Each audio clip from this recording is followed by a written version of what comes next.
I got started in writing because it's something I've always wanted to do, but originally I started in stand-up comedy. I was raised in stand-up comedy by stand-up comedians, not the fancy ones on TV, but the jobbing ones who have to go to smelly pubs, and my mother hated paying for childcare, so I got dragged along too. And I just sat and watched every stand-up comedian who ever existed, and I thought, I don't want to do that, so I went to film school. And was determined I was going to be behind the camera, and I just wanted to write. I wanted to be Aaron Sorkin.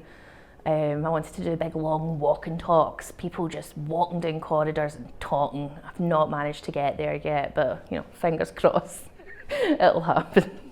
I'd say the first step to creating my own material was stand-up, because I eventually did go into stand-up, and that was kind of the first. It was either stand-up or it was online digital shorts.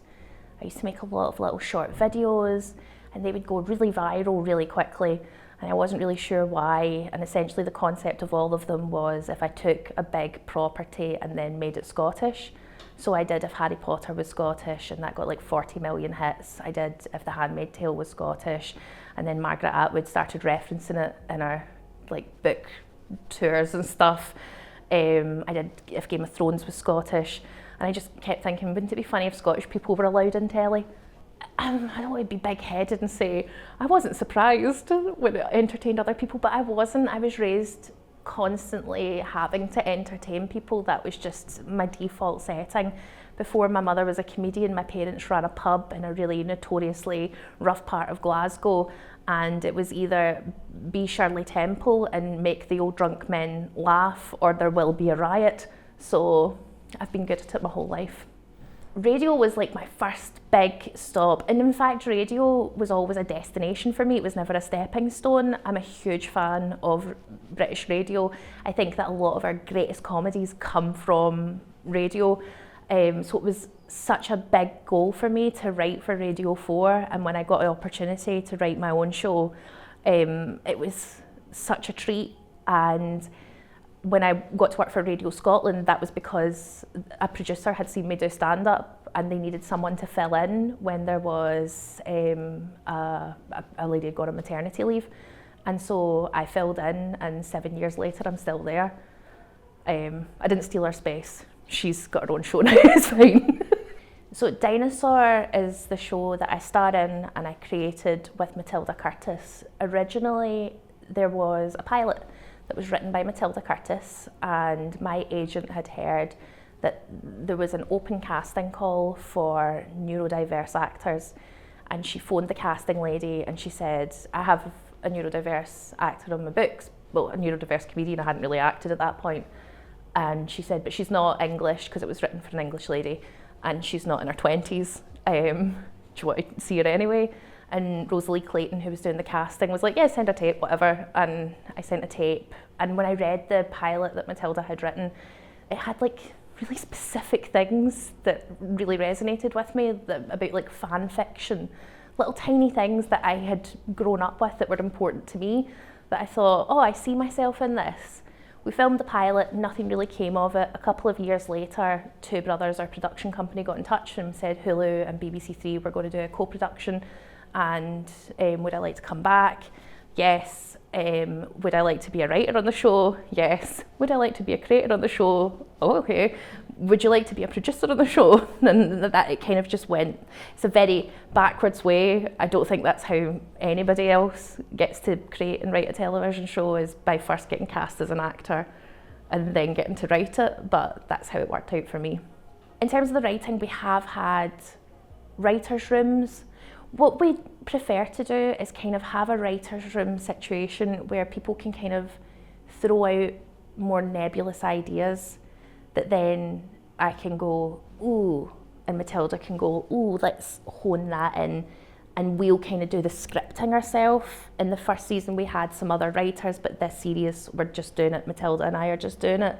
And we found this worked better, was just getting to sit in a room with a lot of people, and maybe there was things that I don't really understand the feeling of for the more neurotypical characters, and getting to ask, if this happened, how would that make you feel? And just having somebody be able to say, oh, that would make me feel this, was like, I wouldn't have felt that way, so now I understand what that feeling is, thank you for explaining it. So it was mainly just getting to sit and pick people's brains. We also had a lot of neurodiverse writers in the room, and getting to hear their experiences, and also just like not feeling alone, like sitting in a room with people like me and who've had the same experience was just a treat and a joy. And that made it feel even better, because it was like, I'm not just writing a character who's me, I'm writing a character who's that girl and that girl, and we all kind of feel this. Victoria Wood, I think Dinner Ladies is possibly one of the greatest pieces of British comedy. I think you can watch that 17 times and still find a new joke every time you watch it, because the joke rate is so high. Like, it is joke, joke, joke, but they're hidden. Some of them are in the background and it's just somebody saying a word.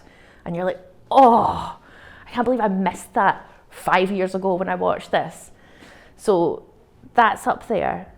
There's a lot of old British sitcoms that I'm very fond of that I think about a lot. British Empire is one of them. There was a lady who kept a baby in a drawer. That's all I remember about it. But I remember when I was 4, it made me laugh till I vomited.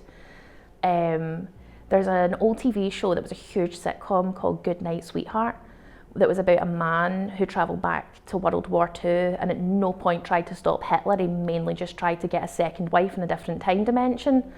That went for years and was beloved.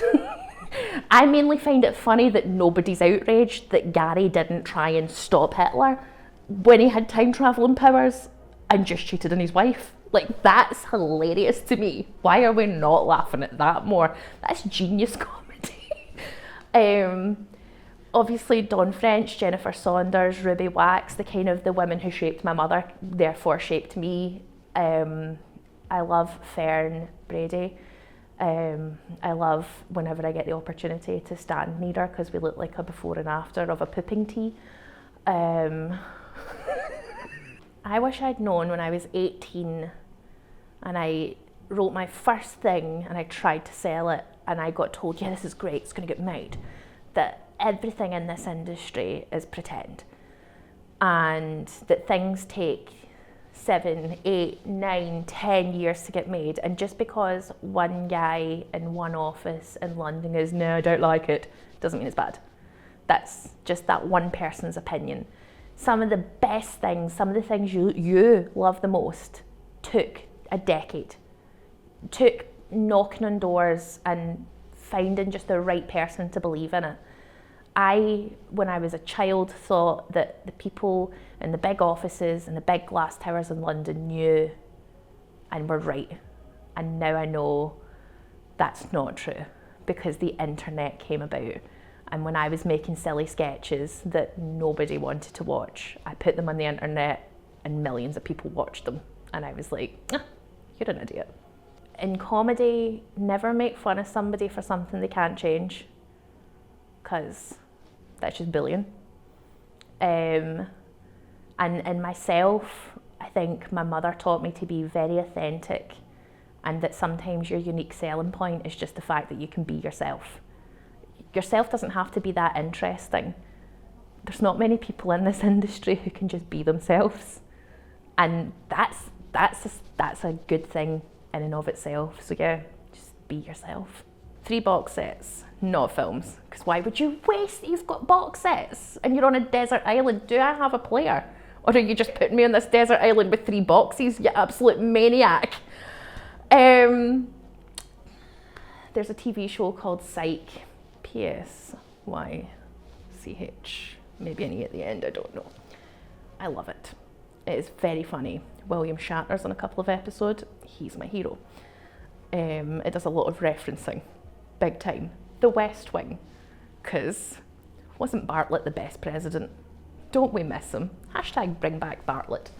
And finally, Dinner Ladies. It would be Dinner Ladies. Even though it's short, it just gets me every time.